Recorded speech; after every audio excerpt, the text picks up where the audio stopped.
Assalamualaikum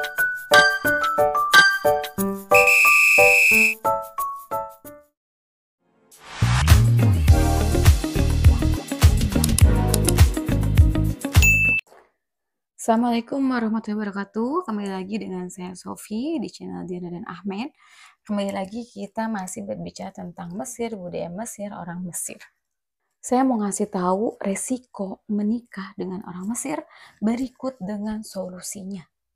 Teman-teman yang sedang dekat dengan orang Mesir, kalian harus tahu budaya orang Mesir. Dan teman-teman yang akan menikah dengan orang Mesir, kalian harus tahu resiko menikah dengan orang Mesir. Kali ini saya akan kasih tahu apa resiko menikah dengan orang Mesir. Berikut saya kasih tahu solusinya. Yang tidak siap dengan resikonya, jangan pernah ambil langkah untuk memberanikan diri menikah dengan orang Mesir. Nomor 1, gak bisa pulang kampung. Kita tahu budaya pulang kampung adalah budaya Indonesia yang kita secara sadar bahwa kita harus kembali ke kampung. Ya minimal 1 tahun sekali untuk ketemu keluarga. Tapi di sini teman-teman mau tidak mau, jika teman-teman menikah dengan orang Mesir, teman-teman harus sadar atau bahkan melupakan pulang kampung. Kalau teman-teman mau silaturahmi, saat ini sudah zamannya dunia media sosial. Kita bisa WhatsAppan, bisa teleponan, messenger, bisa lihat keluarga dari media sosial. Jadi jangan ambil ke hati, jangan sensitif soal pulang kampung. Apalagi kalau teman-teman ngelihat keluarga di foto, jangan ambil hati, jangan sensitif. Karena kita tidak tahu situasi dan kondisi suami kita bisa memberikan teman-teman untuk pulang kampung. Tentu dengan berbagai pertimbangan. Ya, situasi ekonomi tiap orang berbeda. Adapun situasi ekonomi bagus, tentu ada prioritas. Mana yang harus diprioritaskan, mana yang namanya kebutuhan, mana yang namanya keinginan. Itu orang Mesir sudah sadar mana yang namanya kebutuhan, mana yang namanya keinginan. Jadi pulang kampung bukanlah hal yang wajib ketika Anda menikah dengan orang Mesir. Kalian harus mengerti pasangan kalian. Kalian harus tahu kondisi ekonomi kalian. Kalian harus tahu mana prioritas, mana keinginan. Ya, kalian harus tahu mana prioritas, mana bukan prioritas. Nomor 2, sedih yang tak kunjung padam. Apa yang membuat Anda sedih? Misalnya ngelihat makanan Indonesia, kalian kangen makanan Indonesia, itu bikin kalian sedih. Apapun yang membuat Anda sedih itu akan menjadi sedih yang tak berkesudahan. Maka dari itu, solusinya, jika kalian melihat makanan Indonesia, kalian sedih, jangan diambil sensitif, jangan diambil hati. Cobalah cari jalan lain dengan cara kalian membuatnya sendiri. Kalau tidak ada bahannya, cari alternatif lain. Misalnya, kalian membuat kreasi seolah itu rasanya rasa Indonesian food. Atau kalian punya uang berlebih, kalian bisa cari warung Indonesia, rumah makan Indonesia, tentu ada di Mesir. Kalau kalian tinggal di Mesir. Ini saya bicara tentang resiko jika menikah dengan orang Mesir dan tinggal di Mesir. Kalian bisa cari warung Indonesia untuk beli bahan-bahan Indonesia, tentu harganya sangat jauh berbeda, lebih mahal dibanding di Indonesia. Ya karena ada cost of send, ada biaya pengiriman dari Indonesia ke Mesir. Itu hal yang wajar. Teman-teman kalau nggak mau sedih, kalian jangan cari alasan untuk bersedih. Misalnya nggak usahlah lihat foto-foto makanan Indonesia, nggak usahlah lihat Instagram story teman-teman yang ada di Indonesia, nggak usah lihat Instagram story tentang makanan. Jadi apapun yang membuat Anda sedih, jauhkan dari itu. Itu solusinya. Nomor 3, hidup dalam tekanan. Kalian merasa kalau Anda tertekan ketika dikontrol seseorang, controlling atau memaksa, itu pasti ada di dalam rumah tangga. Tapi sebenarnya itu bukan controlling. Anda salah paham. Jadi kalian harus tahu budaya, kalian harus tahu bahasa, makna bahasa itu sendiri, bahasa Mesir sendiri. Karena sebenarnya itu bukan controlling, tapi itu carrying, itu dia peduli sama kamu. Peduli, ingin kamu lebih baik, ingin kamu yang terbaik. Dia tahu bagaimana dia men-treat kamu atau memperlakukan kamu di negaranya, karena dia tahu negaranya seperti apa. Jadi jangan ambil sensitif terhadap controlling, bukan kontrol sebenarnya. Solusinya adalah teman-teman ikhlas. Teman-teman menerima sesuatu hal yang baru, perlakuan yang baru, yang tak biasanya teman-teman dapatkan, baik itu dari orang tua maupun dari saudara. Sebenarnya teman-teman harus deal dengan keadaan. Itu yang akan membuat teman-teman tenang. Nomor 4, selalu berada di sepetak ruangan, sepetak apartemen. Merasa tidak diperbolehkan keluar rumah. Teman-teman merasa kalau teman-teman lagi dikurung karena perasaan itu sebenarnya dari diri kalian. Sebenarnya bukan dikurung, tapi kalian sedang diperlakukan terhormat, sedang diperlakukan dimuliakan. Memang kita harus sadar bahwa perempuan tempatnya adalah di rumah, di apartemen. Kita aktivitasnya di dalam rumah, menjaga anak, menjaga rumah, merawat anak, merawat rumah, membuat makanan, apapun itu, bikinlah kalian senang di dalam rumah sendiri. Itu makanya biasanya kalau nikah sama orang Mesir, perempuan dikasih rumah beserta isinya. Dan kalian layak ketika menikah. Biasanya orang Mesir itu kita yang memilih sendiri furniture, isi rumah, apapun itu. Dan biasanya juga mereka menanyakan apa yang dibutuhkan. Jadi sebenarnya sedang dimuliakan. Jangan merasa sedang dikurung. Perasaan-perasaan itu bisa jadi karena teman-teman terbiasa di Indonesia kita makan GoFood, nggak usah masak di rumah, tidak perlu ada kegiatan di rumah. Teman-teman biasa jalan-jalan sendiri sama teman. Teman-teman biasa menghabiskan waktu di luar rumah sehingga kalian tidak betah di rumah, sehingga kalian merasa bahwa kalian sedang dikurung, padahal tidak. Mereka sedang memperlakukan kalian dengan sangat baik, memuliakan kalian, memperhatikan kalian. Sampai isi kulkas pun mereka isi penuh apa yang dibutuhkan. Mungkin bisa jadi overload. Bahkan banyak yang punya deep freezer. Orang-orang Mesir punya deep freezer buat naruh-taruh makanan frozen. Solusinya adalah teman-teman bisa meminta apapun, jangan malu, jangan sungkan, jangan gak enak.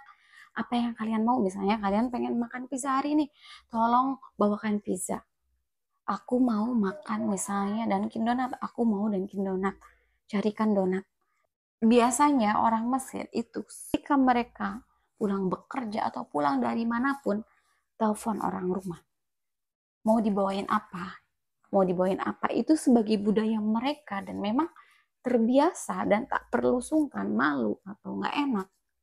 Apa yang kita inginkan, apa yang kita butuhkan, tinggal bilang dan akan dibawa. Kalau tidak ada, pasti mereka menginfokan tidak ada. Dan mereka akan dengan senang hati membawakan apa yang kita inginkan. Resiko yang kelima, kalian selalu dimarahin. Iya, bisanya marah-marah aja. Kesalahan kecil dimarahin, bentak-bentak, teriak-teriak, disudutkan. Karena aku lupa naruh jam misalnya punya dia, aku dimarahin. Aku lupa naruh apa, naruh kunci, dimarahin. Jangan ambil hati. Sebenarnya mereka itu bukan memarahi, tapi mereka itu ekspresif, mengekspresikan. Mereka tuh hanya mengatakan, tapi caranya memang begitu. karena terbiasa dengan nada tinggi, terbiasa dengan mengutarakan, mengekspresikan apapun yang ada di pikiran dan ada di hati tanpa filter, tanpa memikirkan perasaan orang lain. Toh ini bukan orang lain, ini adalah pasangan, ini adalah keluarga. Jadi memang solusinya adalah kita jangan sensitif, kita sadari kesalahan kita, dan kita meminta maaf. Dan kita bisa bilang, kita bisa berargumen. Intinya kita berargumen, argumen jawab dengan argumen, jangan dengan argumen lagi. Jangan dijawab dengan sensitif. Sensitivitas itu hanya menyakiti diri sendiri. Mereka berbicara dengan logika, maka kita jawab dengan logika. Kalian bisa bicara, bisa mengutarakan pendapat. Kamu tidak menerima, kamu tidak terima dia mengatakan, menyudutkan atau menyalahkan dengan argumen. Atau bilang saja, kamu gak perlu ngomong teriak-teriak. Kamu bisa bicara dengan saya baik-baik dan saya akan mengerti dan saya minta maaf atas kesalahan saya. Sudah, mereka akan terima. Intinya, jangan tutup mulut, jangan diam, jangan cuma taruh di hati, keep in your heart. Jangan memendam perasaan. Perasaan itu diungkapkan, diutarakan, dikatakan agar kalian hatinya tidak busuk. Agar kalian tidak menjadi pendendam. Hati kalian tidak kotor. Orang Mesir sebenarnya hatinya bersih. Karena mereka tidak pernah memendam. Mereka selalu mengutarakan, mengekspresifkan, mengkomunikasikan apa yang ada di hati dan pikiran secara logis. Solusinya agar tidak merasa dimarah-marahi, kenali gaya bicara pasangan dan kenali sifat wataknya. Dan ekspresikan dirimu, komunikasikan apa yang ada di hati dan pikiranmu. Resiko menikah dengan orang Mesir, mental rusak. Tidak adanya kesehatan mental. Kalau kalian tidak bisa mengutarakan, mengkomunikasikan, mengekspresikan, atau mengenali sifat watak budaya mereka, kalian akan merasa mental kalian akan rusak. Karena sesuatu itu, karena semua itu banyak hal yang baru yang memaksa kalian untuk menerima, dipaksa untuk menerima perbedaan, dipaksa untuk menyatukan dua budaya secara singkat. Bukankah itu sangat sulit kalau tidak punya hati yang legowo, hati yang bersih, pikiran yang jernih. Jadi mental itu tidak akan rusak. Solusinya adalah kalian memahami, mengekspresikan, mengutarakan, dan mengkomunikasikan semua yang ada di pikiran kalian. Apa yang di hati kalian, maka pikiran pun akan jernih, hati pun akan bersih. Karena tentu ketika kita berargumen, menanyakan sesuatu, kalian akan mendapatkan jawaban dari pasangan kalian. Karena pasangan kalian adalah orang Mesir yang selalu memakai logika, yang sangat logis. Dan teman-teman pun harus pakai logika. Jangan pakai perasaan. Resiko menikah dengan orang Mesir yang ketujuh adalah kekerasan verbal. Bahasa-bahasa kotor kalian akan dapatkan dari orang Mesir karena memang mereka terbiasa dengan kata-kata kotor. Kita anggap kata-kata kotor, kita anggap bullying. Padahal sebenarnya mereka sedang bercanda. Padahal sebenarnya tidak seperti itu. Padahal sebenarnya kata-kata itu tidak harus menjadi sakit hati. Kata-kata itu sebenarnya tidak akan menjadi kekerasan verbal jika kalian mengetahui budaya mereka. Cobalah tonton film-film Mesir. Cobalah lihat orang-orang Mesir ketika bertemu dengan teman, sahabat yang sangat akrab, ketika mereka sedang bergaul, berkomunikasi, duduk bersama anggota keluarga. Misalnya, dia bilang, kamu kerbau dungu. Jangan ambil sensitif, jangan ambil hati. Karena bisa jadi hanya bercanda, jadi jangan dilihat dari katanya. Dibilang kata-kata kotor, tapi digunakan sebagai bercandaan, digunakan sebagai ilustrasi sebagai kata sayang. Bahkan misalnya kerbauku sayang, itu sebenarnya tidak menjadi bullying jika disandingkan dengan sayang gitu kan. Itu namanya sebenarnya panggilan sayang. Terkadang kata kotor atau kata bullying, solusinya adalah kalian memahami budaya mereka, kalian memahami gaya bicara mereka, intonasi mereka, dan memahami komunikasi bahasa mereka. Risiko yang ke-8 adalah menangis hingga air mata kering. Nangis setiap hari, setiap saat. Ya, gimana tidak menangis kalau kalian tidak dibiasakan berargumen, tidak dibiasakan berbicara, tidak dibiasakan mengungkapkan isi hati, tidak dibiasakan meminta kejelasan kenapa begini dan begitu. Kalian selalu memendam, itulah yang membuat kalian menangis, karena kalian tidak mendapatkan kejelasan.